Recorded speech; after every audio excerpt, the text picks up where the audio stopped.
નમસ્કાર મિત્રો, કોવિડ-19ની પ્રવર્તમાન પરિસ્થિતિને ધ્યાનમાં રાખી રાજ્યમાં આગામી સમયમાં યોજાનાર લગ્નો માટે ઓનલાઈન રજીસ્ટ્રેશન કરવાનું રાજ્ય સરકાર દ્વારા ફરજિયાત કરવામાં આવેલ છે। તો ચાલો જાણીએ કે લગ્ન પ્રસંગની ઉજવણીની પરમિશન માટે ઓનલાઈન રજીસ્ટ્રેશન કઈ રીતે કરવું।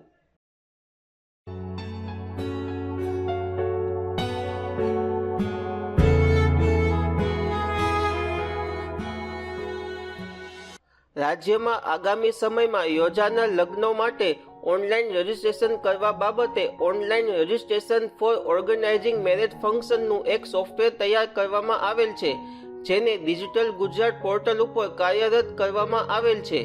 લગ્ન પ્રસંગની ઉજવણી માટે ઓનલાઈન રજીસ્ટ્રેશન કરવા સૌપ્રથમ ઇન્ટરનેટ બ્રાઉઝર ઉપર જઈ digitalgujarat.gov.in ની વેબસાઇટ ઓપન કરી લેવી। આ વેબસાઇટની લિંક આપને ડિસ્ક્રિપ્શન બોક્સમાં મળી જશે। વેબસાઇટ ઓપન થઈ ગયા બાદ ઓનલાઈન એપ્લાય કરવા માટે સૌપ્રથમ ડિજિટલ ગુજરાત વેબ પોર્ટલમાં એકાઉન્ટ બનાવી લોગિન કરવું ફરજિયાત છે।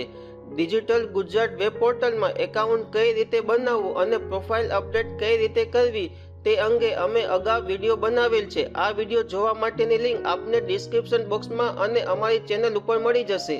ડિજિટલ ગુજરાત વેબ પોર્ટલમાં એકાઉન્ટ બની ગયા બાદ અહીં યુઝર લોગિન આઈડી, પાસવર્ડ અને કેપ્ચા કોડ એન્ટર કરી અહીં લોગિન બટન ઉપર ક્લિક કરો।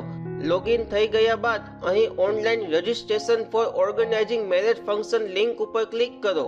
હવે અહીં ચેકબોક્સ ઉપર ક્લિક કરી અહીં અરજદારના આધાર નંબર એન્ટર કરી અહીં કન્ટિન્યુ ટુ સર્વિસ બટન ઉપર ક્લિક કરશો એટલે એપ્લિકેશન નંબર જનરેટ થઈ જશે, જેને નોટ ડાઉન કરી કન્ટિન્યુ બટન ઉપર ક્લિક કરશો એટલે આ મુજબનું પેજ ઓપન થઈ જશે, જેમાં અરજી કરનારનું નામ, સરનામું, કોન્ટેક્ટ નંબર, દુલ્હાનું નામ, દુલ્હાના પિતાનું નામ, દુલ્હનનું નામ, દુલ્હનના પિતાનું નામ, ફંક્શન અંગેની દરેક માહિતી ચોકસાઈથી ભરી અહીં નેક્સ્ટ બટન ઉપર ક્લિક કરો।